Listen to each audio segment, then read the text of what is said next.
예, 일본의 무역 보복 사태가 긴박하게 돌아가고 있습니다. 문재인 대통령은 오늘 10시 30분부터 12시까지 청와대에서 30대 그룹 총무수들을 만났습니다. 문 대통령은 일본은 막다른 길로 가지 말고 화답해야 할 것이다 라고 강하게 메시지를 던졌습니다.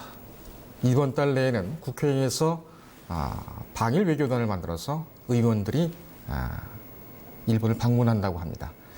종합적으로 살펴보겠습니다. 최영호 기자 나왔습니다. 안녕하십니까? 안녕하세요. 지금 끝났죠? 네, 12시에 끝났습니다. 12시에 끝났어요? 네. 예. 모두 발언만 일단 공개가 됐는데, 네. 모두 발언의 주요 메시지는 뭐였습니까? 방금 제가 모두에도 말씀을 드렸습니다만, 네. 그 이후에 또 어떤 내용이 나왔나요? 네, 일단 대통령께서 말씀하신 모두 발언의 주요 내용을 추려보면요. 네. 우리 정부는 일본의 부당한 수출 제한 조치의 철회와 대응책 마련에 비상한 각오로 임하고 있다. 일본 정부가 정치적 목적을 위해 우리 경제에 타격을 주는 조치를 취하고 아무런 근거 없이 대북 제재와 연결시키는 발언을 하는 것은 양국의 우호와 안보 협력 관계에 결코 바람직하지 않다. 정부와 기업이 상시적으로 소통하고 협력하는 민간 비상 대응 체제를 갖출 필요가 있다. 수입처의 다변화와 국산 생산의 확대 등을 정부가 직접 적극 지원하겠다.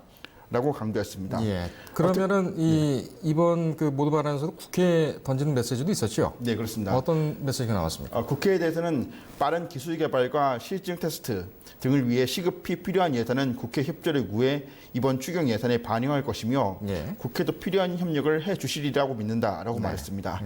참고로 이번에 국회에서는 민생경제 해결과 강원도 산불 피해 구제 등을 위해서 6조 7천억 원 규모의 추경안이 지금 제출이 되어 있는데요. 네. 국회는 19일에 이것을 처리하는 것으로 일단은 합의를 보고 있는 상황입니다. 예. 지금 일본 반응을 보면은 네. 처음에는 아베 총리가 스스로 강제징용 재판에 대한 불만이다라는 네, 그렇죠. 취지로 얘기를 했습니다. 네. 그러다가 갑자기 보안과 안보 문제로 나오면서 북한을 또 끌고 들어가고 있어요. 네. 이거 어떤 일정한 시나리오를 가지고 가고 있다 이렇게 보이는데 네, 맞습니다. 이 부분에 대해서는 어떻게 생각합니까? 정계에서는? 예, 정치권에서도 이 문제를 심각하게 좀 받아들이면서 아베 총리의 이 발언의 변화, 이 미묘한 변화가 단순한 상황에서 이제 일본의 수출 규제를 하는 것은 아니라고 판단하고 있는데요. 네. 일단은 표면적인 목적은 강제징용에 따른 보복 조치였으나 네. 실제로는 남북미 중심으로 돌아가는 이 한반도 네. 평화 체제에 대해서 일본이 지금 계속 배제를 당하고 있는데 이것에 대해서 좀 역할을 해야 되는 건 아니냐, 일본에서 목소리를 내야 되는 건 아니냐라는 그런 필요성이 제기됐고 네. 그 틈을 파고들려면 결국에는 한국의 경제적인 취약점을 건드려야 하는 것이다. 라는 판단에서 이런 지금 결정을 한 것으로 지금 분석하고 있습니다. 이른바 그러면 패싱 보복이라고 해야 되나요? 굳이 표현을 하자면 이제 그런 거고, 네. 좀 뭐 시쳇말로 이제 삐져서 좀 딴지를 거는 그런 것이라고 할 수 있겠습니다. 그렇군요. 네. 좀 찌질한 것 같습니다. 네, 맞습니다. 다시 총수들 만난 얘기를 좀 해보겠습니다. 네. 지금 이렇게 시나리오를 가지고 가고 또 그 규제 품목도 확대를 한다는 그런 전망이 있지 않습니까? 실제로 네. 또 그렇게 가고 있고. 네. 지금 오늘 문 대통령과 총수들의 만남은 비공개였어요. 예, 그렇습니다. 그리고 입장할 때도 총수들은 말을 안 했던 걸로 지금 보도들이 나오고 있는데 네, 맞습니다. 좀 눈치들을 보는 모양입니다. 예, 사실 문재인 대통령이 취임한 이후에 재계 총수들을 만난 것이 이번에 포함해서 세 번째인데요. 네.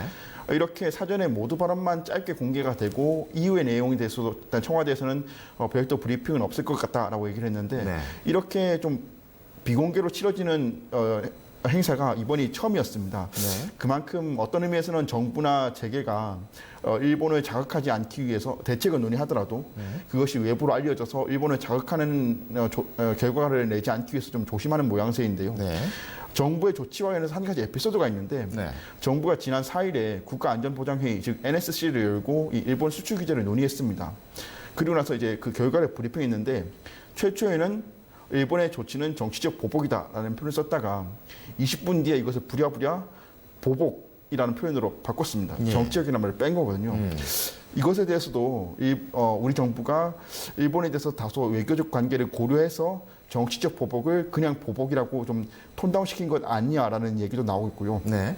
아까 말씀하신 대로 청와대에서 재계 총수들이 입장을 할 때도 별다른 그런 말을 하지 않았고 지금 막 끝났을 텐데 퇴장하면서도 총수들이 입을 굳게 다물고 퇴장을 했습니다. 네. 이것은 아무래도 재계 입장에서 봤을 때는 기업이 일본과 직접 거래를 해야 되는 파트너인데 자신들의 발언이 거래에서 좀 불리하게 작용할 것일까봐 부담을 가지고 있는 듯한 모습으로 보입니다. 저 정치적 보복을 보복으로 바꿨다는 것에 대해서 그 설명을 했습니까? 해명도 좀 다소 좀 궁색해졌는데요. 네. 실무자 선에서 그 브리핑 문건을 만들 때 정치적 보복이라고 좀 오보를 해서 작성했다라는 변명을 했거든요. 근데 사실 오보입니까? 오버입니까? 그러니까 잘못 작성을 했다, 잘못 작성을 해서 기자단에게 뿌렸다 이렇게. 오버라면은 과장해서 이런 네. 의미가 있고 오보라면은 완전히 잘못된 건데. 오보해서 오보해서 뿌렸다, 그 서면 브리핑을 뿌렸다 이렇게 청와대에서 해명했는데 이것이 또 기자들에게 빈축을 산 이유는 그러면 실무자가 작성한 그 문건을 윗선에서 검토도 하지 않고 결재했다는 말이냐? 네. 라는 또 비판을 받게 됐습니다. 참 불필요한 논쟁거리를 자꾸 만드는 것 같습니다. 그렇습니다. 방일 외교단 좀 손을 잡았습니다만 네네. 효과라든지 이런 것이 좀 의문도 가고 네. 가긴 하네요. 네. 누굴 만나고 어떤 루트로 어떻게 해결을 하겠다는 겁니까? 그리고 네. 참의원 선거가 또 있죠. 예, 그렇습니다. 시기는 언제입니까? 일본의 참의원 선거는 일단 이달 21일이고요. 네. 국회에서 보내기로 한 방일 외교단은 이제 보내자고 여야가 합의를 한 것입니다. 네. 여야가 싸우기만 하다가 이제 이럴 때는 또 마침 또 손을 잡아서 국민들한테 좀 환호를 받을 만한데요. 내년이 총선이지 않습니까? 우리도? 네, 그렇죠. 계속하시죠. 네. 일단 그 방일 외교단에 일단 보내기로 합의를 했고요. 네.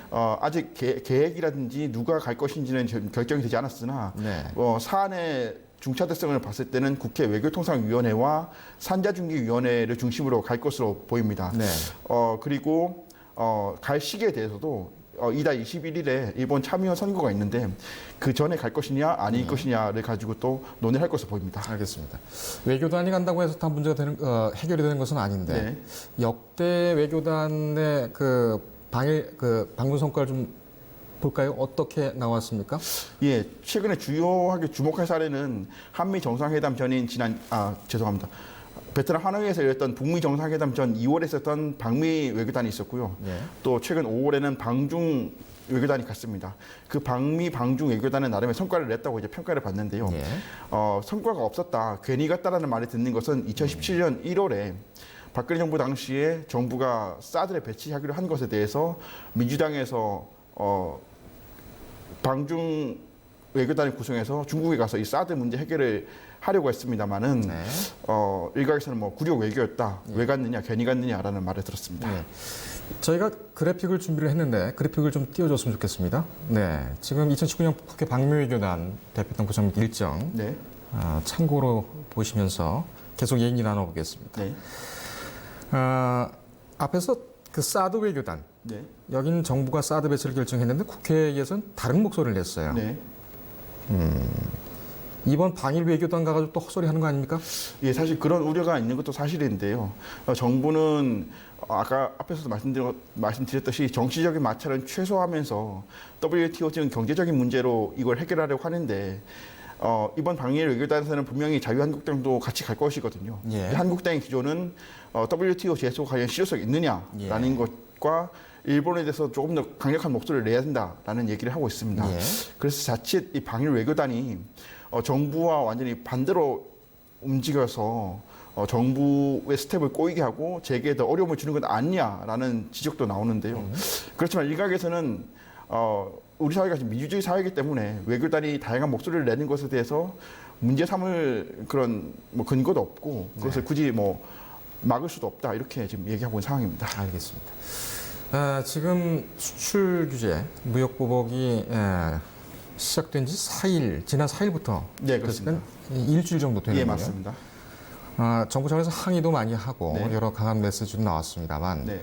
직접 대사를 부르거나 아니면 직접 그 일본 중부부처나 일본 정부에 서한을 보내거나 이런 액션이 좀 있었습니까? 예, 어떻습니까? 그렇습니다. 최초에 일본이 수출 규제를 발표한 이달 1일에 외교부에서 그 나가미네 야스마사 일본 주한 일본 대사를 초치한다고 하죠. 네. 초치라서 강력히 항의를 했고요. 네. 그런데 이 당시에 나가미네 대사는 별다른 반응을 보이지 않았습니다. 그런데 8일 국회 외교통상위원회에 윤상현 위원장이 국회로 나가미네 대사를 다시 불렀거든요. 네. 그래서 수출 문제를 해결하는데 좀 나서달라라고 하자 이 나가미네 대사가 여기서는 이번 사태 본질적 원인은 한일 간 신뢰관계가 깨진 것이 원인이다. 네. 그리고 한국이 강제징용 문제 해결 등에 대해서 조금 더 진보적인 진전된 안을 내놔야 된다라고 좀 강력하게 얘기를 했습니다. 이런 배경은 앞서 이 나가미네 대사가 1일 때에는 아무런 얘기가 없다가 이번에 그렇게 강력하게 얘기한 것은 아베 총리 스스로 이번에 조치는 강제징용을 위한 보복이고 또 나아가서 대북 제재와 연결시키면서 이제 초강경 발언을 하자 일본 대사도 이걸 좀 편승해서 이렇게 나온 것으로 보고 있습니다. 알겠습니다.